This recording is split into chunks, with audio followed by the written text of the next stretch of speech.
This is the new Suzuki Swift Sport, a hot hatch you want, even though you don't know it yet.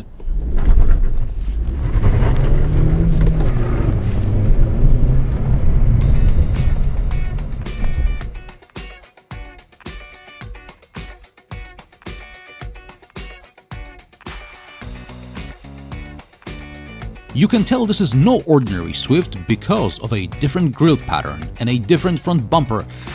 There is also a splitter, side skirts, diffuser, double exhaust and a roof spoiler. I like the Swift for being honest and full of character.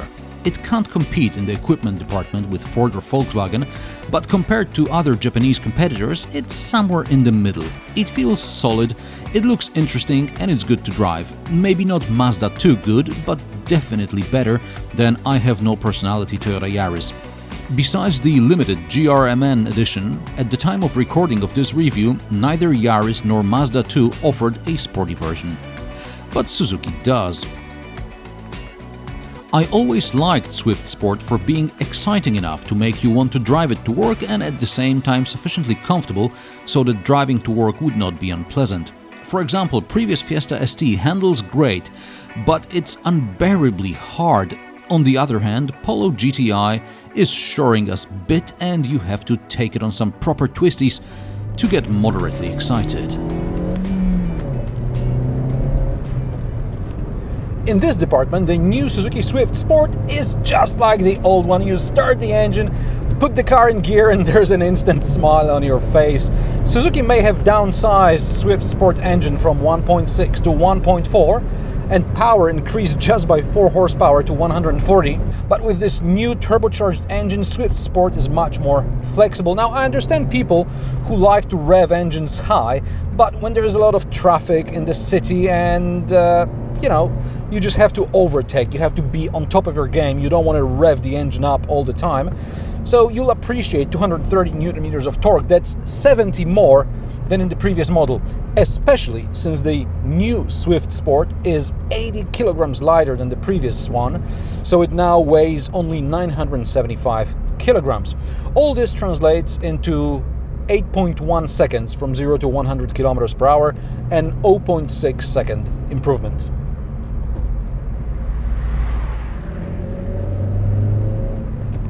Around the city, Swift Sport is a pocket rocket. Gears engage easily, the throw is short. Out on the open road, there's enough oomph down low to give you confidence when overtaking. Brakes, razor sharp. Suspension is actually surprisingly good, and I recall criticizing the ordinary Swift for having a harsh ride, so I don't know what they did here. Steering, very responsive, and it gives good feedback despite being electrically assisted. It's just a great little car, this Swift Sport. However, not everything is like rainbow fart. First of all, the rear suspension is a twist beam. It has not been overly stiffened so as not to spoil the ride, and Suzuki did not use active dampers. And in the front there is no electronic diff, so after a series of rather fast corners, a tight bend appears out of nowhere, and code brown is more than likely. Secondly, in everyday use, the discreet bass purr from the exhaust nicely complements the sporty package that Swift Sport is. However, when you want to give it the beans, you're going to wish for at least a sound symposer to satisfy your ego.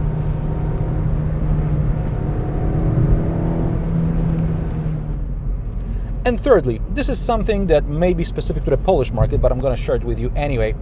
Suzuki is a brand Polish pensioners like to drive, and this means that when you want to overtake, nobody assumes you're actually going very fast and they'll cut in front.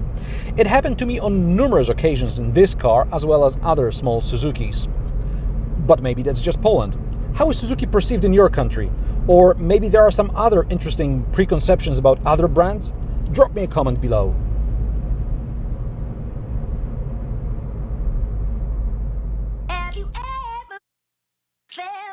Are you listening? Damn.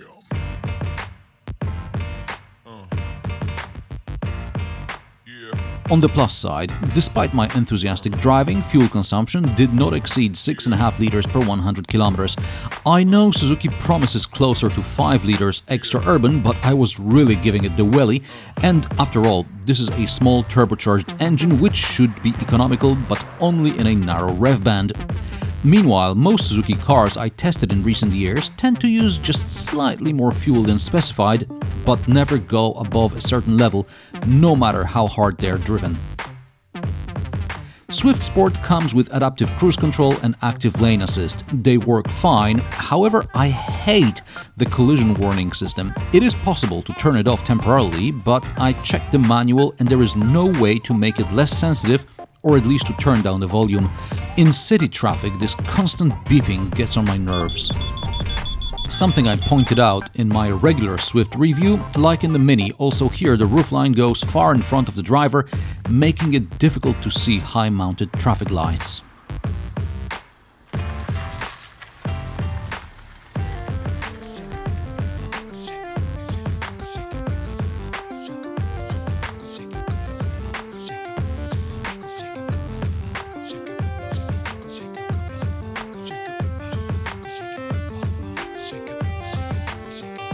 The steering wheel is a bit thin for a sporty car, but maybe this is to make it easier for a smaller woman's hand to hold it. Perhaps Suzuki was also thinking about women when it decided that the seats should be mounted this high. The seats may have sport written on them, but they are not really sporty seats. They are comfortable though. All this makes Swift Sport exciting in the morning and soothing in the afternoon. It works. There are a couple of cup holders here. In the front, one in the middle between the seats, and there are also places for water bottles in the door bins. So we're all set on the hydration front once I get this thing back in where it was supposed to be. Okay, here we are. There is a 12-volt socket, a USB port, and a 3.5mm jack socket. All fine and well, but there is no good place for your smartphone, because when I have my smartphone plugged in like this, it sticks out and all this cable is flopping about the cockpit. Now, why would I have my smartphone connected at all times? Because, dear ladies and gentlemen, this car has Android Auto. Yes, I finally managed to pair my phone with a Suzuki Swift, because it's not obvious. The previous generation I had a problem with Bluetooth.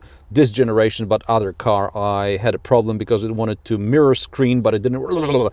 Anyway, finally, I've got my Android Auto, I'm all set, and I can drive to the end of the world. I wonder what's the deal with 3 circles to use climate control. One is fan speed, another one is temperature, and the third one, well, that's just the display. And every time I want to change the temperature, I reach for the middle one, which only displays the temperature. Maybe it's the same molding they used for manual AC. The rear seats and the boot are the same as in the regular Swift. Watch my review of the 1.0 booster jet Suzuki Swift by clicking the link in the upper right corner of the screen. At around €21,500, Swift Sport is probably not your first choice when it comes to hot hatches, and it's not really hot when competitors these days offer around 200 horsepower. But Swift Sport is very light, so before you choose a GTI or an ST, give Swift Sport a try. It's worth it. And what's your take on hot hatches? Weight or power? Let me know in the comment section below. Please click bells, subscriptions, and all the things that will make me more popular on YouTube. Thanks for watching, and I will see you in the next one.